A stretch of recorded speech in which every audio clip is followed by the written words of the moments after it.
Good morning. कैसे हो बच्चों? आज हम पेज नंबर 105 देखेंगे और जो पीछे वाले वीडियो में बच गया था, तो आज हम देखेंगे विविपोरस एंड ओविपोरस, है ना। विविपारस और ओविपोरस। तो ये विविपोरस और ओविपोरस क्या होता है? अब देखते हो कि कुछ एनिमल्स अंडे देते हैं, कुछ एनिमल्स बच्चे उत्पन्न करते हैं। तो इन्हीं को इंग्लिश में जो है वो इस प्रकार से एक्सप्लेन किया गया है। ओविपोरस का मतलब हो गया वे एनिमल जो अंडे देते हैं उन्हें ओविपोरस कहते हैं, और वे एनिमल जो बच्चे उत्पन्न करते हैं उन्हें विविपोरस कहते हैं। तो पैराग्राफ देखिए, वी हैव लर्नड, हम जान चुके हैं, that some animals give birth to young ones, यानी कुछ एनिमल्स है वो क्या करते हैं, बच्चों को उत्पन्न करते हैं।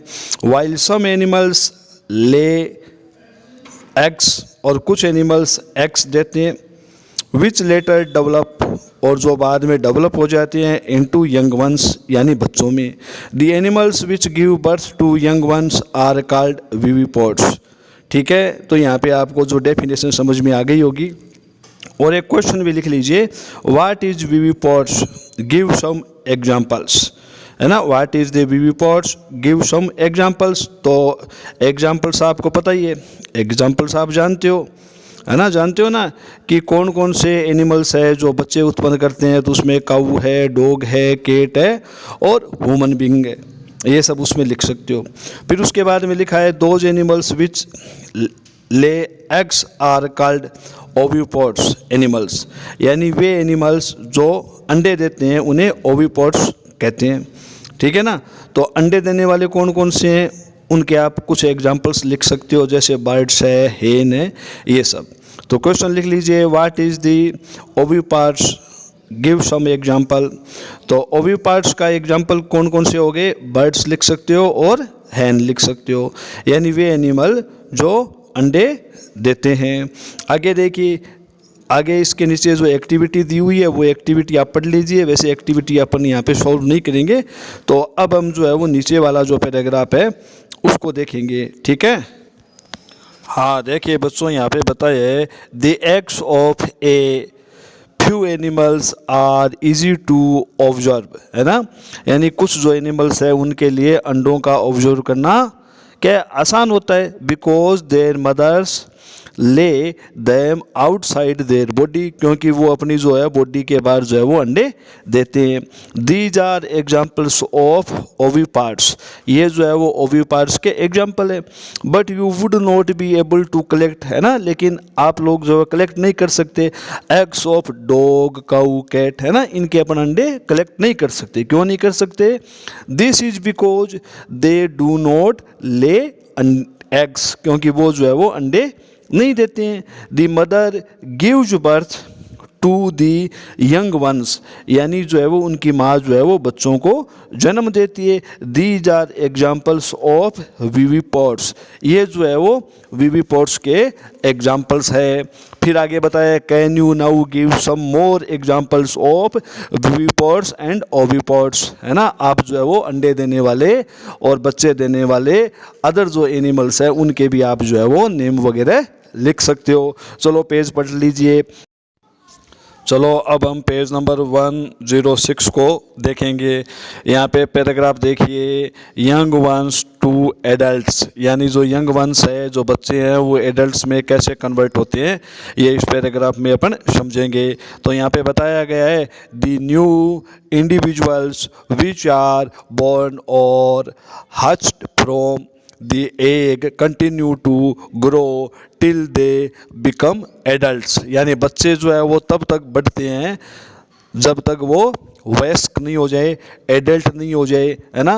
वो चाहे बच्चे फिर जन्म लेने वाले हो या फिर एग से डेवलप हुए हो। इन सम एनिमल्स, कुछ जो एनिमल्स है, the young ones may look very different from the adults, यानी कुछ ऐसे एनिमल्स भी होते हैं उनके बच्चे जो है वो एडल्ट से काफ़ी अलग दिखते हैं। यहाँ पे बताया है recall the life cycle of silk worm, कक्षा 7th में आपने पढ़ा होगा। सिल्क वर्म की जो लाइफ साइकिल है उसमें आपने देखा होगा कि सबसे पहले जो है वो सिल्क वर्म क्या देता है, अंडे देता है, अंडे फिर लार्वा में कन्वर्ट होते हैं, लार्वा फिर कैटरपिलर में कन्वर्ट होता है, कैटरपिलर फिर प्यूपा बनाता है और प्यूपा से फिर जो है वो एडल्ट सिल्क वर्म बाहर निकलता है। तो इस प्रकार से आपने देखा कि सिल्क वर्म पूरा डेवलप होने और एग के बीच में जो है वो काफ़ी स्टेजेस जो है वो होती है। तो ये जो स्टेज है वो ईच एनिमल्स में नहीं होती, जैसे काऊ है, कैट है, इन सब में नहीं होती, लेकिन कुछ एनिमल्स ऐसे होते हैं जिनमें जो है वो ये बीच की स्टेज जो है वो मिलती है। तो यहाँ पे बताया है observe the different stages of frog, है ना। फ्रॉग की जो डिफरेंट स्टेजेज है वो आप देख सकते हो, पेज नंबर 106 पे जो डायग्राम 9.10 है उसमें लिखा हुआ है लाइफ साइकिल ऑफ फ्रॉग। तो ये डायग्राम आप देखिए तो आपको पता चलेगा। We find that there are 3, है ना, यहाँ पे जो है वो 3 स्टेज है ना, डिफरेंट टाइप की डिस्टिंक्ट स्टेजेज है। तो यहाँ पे 3 स्टेज है। कौन कौन सी स्टेज है? पहले अंडे देता है ना, फ्रॉग जो है वो पहले अंडे देता है, अंडे फिर टेडपोल यानी लार्वा में कन्वर्ट होते हैं और लार्वा फिर जो है वो एडल्ट में कन्वर्ट होता है। तो do not the tadpole look so different from the adult. तो आपने देखा कि टेडपोल जो है वो आपका जो यंग जो फ्रॉग है यानी एडल्ट जो फ्रॉग है उससे जो है वो थोड़ा अलग होता है। तो यहाँ पे बताया है can you imagine that these tadpole would some day become frog, है ना। हाँ, कुछ दिनों के बाद में ये जो है वो फ्रॉग में कन्वर्ट हो जाएंगे। सिमिलरली इसी प्रकार से द कैटरपिलर और the pupa of silk worm looks very different from the adult moth, यानी जो है वो एडल्ट मोथ से इनके जो प्यूपा वगैरह जो है वो अलग अलग डिफरेंट टाइप में जो है वो दिखता है। हाँ चलो देखिए, the features that are present in the adult are not found in these young ones, यानी जो फीचर्स है जो बच्चों में मिलते हैं वो बाद में एडल्ट में जो है वो नहीं मिलते, है ना। मोथ अलग होता है, सिल्क मोथ अलग प्रकार से होता है, उसका लार्वा अलग टाइप का होता है, कैटरपिलर अलग टाइप का होता है। तो उसमें क्या होता है, चेंजेस हो जाता है ना। और then what happens to tadpole और कैटरपिलर देर आफ्टर। तो कैटरपिलर और टेडपोल जो है वो बाद में जो है वो एडल्ट में चेंज हो जाता है। इसको अपन कहते हैं मेटामॉर्फोसिस। क्या कहते हैं? मेटामॉर्फोसिस कहते हैं। You must have seen a beautiful moth emerging out of the cocoon, cocoon से बाहर निकलते हुए तुमने मोथ को देखा होगा। In the case of tadpole, tadpole के केस में दे ट्रांसफॉर्म इनटू एडल्ट, है ना, वो ट्रांसफॉर्म हो जाते हैं, एडल्ट्स में हो जाते हैं। और क्या होते हैं? Capable of jumping and swimming, उनमें जो है जंपिंग और स्विमिंग की जो है वो कैपेसिटी होती है। The transformation of the larva into an adult, है ना, through drastic change in called metamorphosis. Question लिख लीजिए, व्हाट इज द मेटामॉर्फोसिस। इसका जवाब क्या लिखेंगे? इसका जवाब लिखेंगे the transformation of larva into an adult, है ना, through drastic changes is called Metamorphosis. What about the changes that we observe in our body as we grow, है ना। जैसे जैसे अपन डेवलप होते हैं तो क्या अपने शरीर में भी मेटामॉर्फोसिस होता है? नहीं होता है, अपने शरीर में नहीं होता है ना। Do you think we too undergo metamorphosis? तो क्या हमारे भी मेटामॉर्फोसिस होता है? इन ह्यूमन बींग्स, यानी ह्यूमन बींग्स में body parts similar to those present in the adults are present from the time of birth, यानी ह्यूमन बींग में जो है वो टाइम ऑफ बर्थ पे जो पार्ट्स होते हैं वही एडल्ट में पार्ट्स होते हैं। इसलिए जो है ह्यूमन बींग में जो है वो मेटामॉर्फोसिस जो है वो नहीं होता है।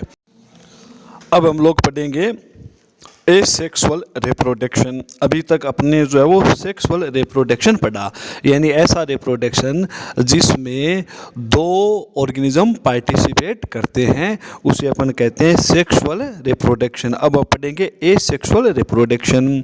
तो यहाँ पे बताया है सो फार, यानी अब तक we have learned about reproduction, है ना। हमने जो रिप्रोडक्शन पढ़ा वो कौन सा पढ़ा, इन सम फेमिलियर एनिमल्स, है ना। कुछ एनिमल्स जिनको अपन जानते हैं जैसे गाय है, बकरी है, फ्रॉग है, इन सब में अपने जो रिप्रोडक्शन पढ़ा जिससे अपन क्या है फेमिलियर है।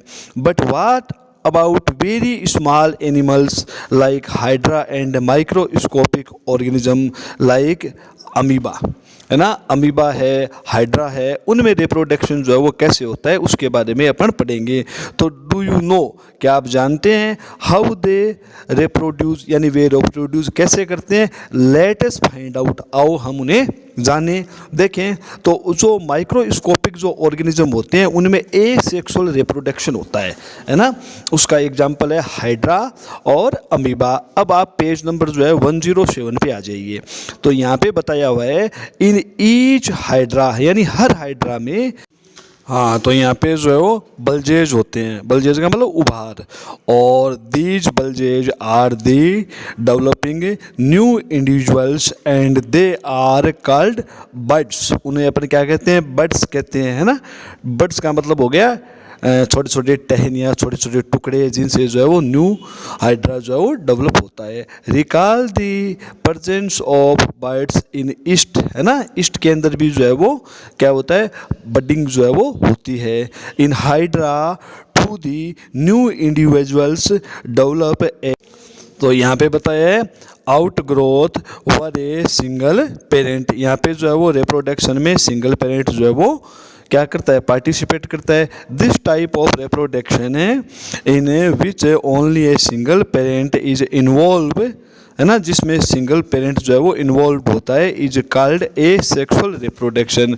उसे अपन क्या कहते हैं, ए सेक्सुअल रिप्रोडक्शन कहते हैं, जिसके अंदर क्या होता है, सिंगल जो है वो पेरेंट पार्टिसिपेट करता है। यहाँ पे बताया है some new individuals develop from the buds in hydra, और हाइड्रा में जो है वो डेवलप होते हैं, है ना। This type of asexual reproduction is called budding. तो क्वेश्चन लिख लीजिए, व्हाट इज बडिंग। बडिंग क्या है, तो बडिंग का मतलब हो गया ए सेक्सुअल रिप्रोडक्शन जिसमें सिंगल पेरेंट जो है वो पार्टिसिपेट करता है।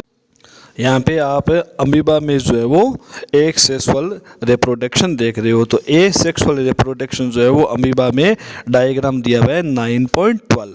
और ये जो रिप्रोडक्शन है उसे अपन क्या कहते हैं, उसे कहते हैं बाइनरी फिशन। उसे कहते हैं बाइनरी फिशन। बाइनरी फिशन का मतलब हो गया कि एक जो एनिमल है वो 2 पार्ट्स में डिवाइड हो जाता है और उसे जो है वो 2 इंडिविजुअल से बन जाते हैं। डायग्राम आप देखिए, इसमें शुरू में जो इसका स्टेज ए है उसमें एक एनिमल है, उसके बाद में उसके जो न्यूक्लियस है वो डिवाइड हो गए, और फिर न्यूक्लियस डिवाइड होने के बाद में जो एनिमल है वो भी क्या हो गया, 2 पार्ट में डिवाइड हो गया। यहाँ पे लिखा हुआ है ना डॉटर अमीबा। तो यहाँ पे जो है वो डॉटर अमीबा से जो है वो ये अपने को ए सेक्सुअल रिप्रोडक्शन जो है उसका पता चलता है। चलो मैं पैराग्राफ पढ़ के बताता हूँ। Another method of asexual reproduction is observed in the microscopic organism amoeba, है ना। ऐसा जो ए सेक्सुअल रिप्रोडक्शन है वो अमीबा में दिखाई देता है। यू हैव लर्नड, है ना, ऑलरेडी तुम पहले पढ़ चुके हो about the structure of amoeba. Amoeba का स्ट्रक्चर तुम पिछली लास्ट क्लास में पढ़ चुके हो। You will recall that amoeba is a single celled organism, है ना। अमीबा में क्या होता है, पूरा सिंगल सेल का पूरा जो जीव होता है, पूरा ऑर्गेनिज्म एक ही सेल का बना होता है। It begins the process of reproduction by division of its nucleus into 2 nuclei, यानी जब इसका रिप्रोडक्शन स्टार्ट होता है तो इसका जो न्यूक्लियस होता है, जो केंद्रक होता है, वो 2 पार्ट्स में डिवाइड हो जाता है ना। और जैसा कि वो डायग्राम में आप देख रहे हो, हाँ देखिए, तो you have already learned about the structure of amoeba. Amoeba का स्ट्रक्चर तुम पहले ही पढ़ चुके हो। You will recall that amoeba is single celled organism, है ना। अमीबा जो है वो सिंगल सेल ऑर्गेनिज्म होता है। It begins the process of reproduction by the division of its nucleus into nuclei, यानी इसका जो है वो न्यूक्लियस है वो 2 पार्ट्स में डिवाइड हो जाता है। This is followed by division of its body into 2, है ना। इसकी जो बॉडी भी है जो 2 पार्ट्स में जो डिवाइड हो जाती है। ईच पार्ट रिसीविंग ए न्यूक्लियस, है ना, ईच पार्ट में जो है वो एक न्यूक्लियस आ जाता है। Finally 2 amoeba are reproduce from 1 parent amoeba, है ना। एक अमीबा जो है वो लास्ट में क्या है, 2 भागों में डिवाइड हो जाती है और दोनों को अपन क्या कहते हैं, डॉटर अमीबा कहते हैं। This type of asexual reproduction in which an animal reproduce by, है ना, dividing into 2 individuals is a called binary fission. इसे अपन क्या कहते हैं, बाइनरी फिशन कहते हैं। क्वेश्चन लिख लीजिए, व्हाट इज बाइनरी फिशन। तो इसका जवाब क्या हुआ बाइनरी फिशन का, this type of asexual reproduction in which an animal reproduce by, है ना, dividing into 2 individuals is called binary fission. यानी एक जो पेरेंट है वो 2, है ना, 2 जो है वो पार्ट्स में डिवाइड हो जाता है और उससे 2 जो है वो सेपरेट एनिमल डेवलप हो जाते हैं, उसे अपन क्या कहते हैं, उसे बाइनरी फिशन कहते हैं।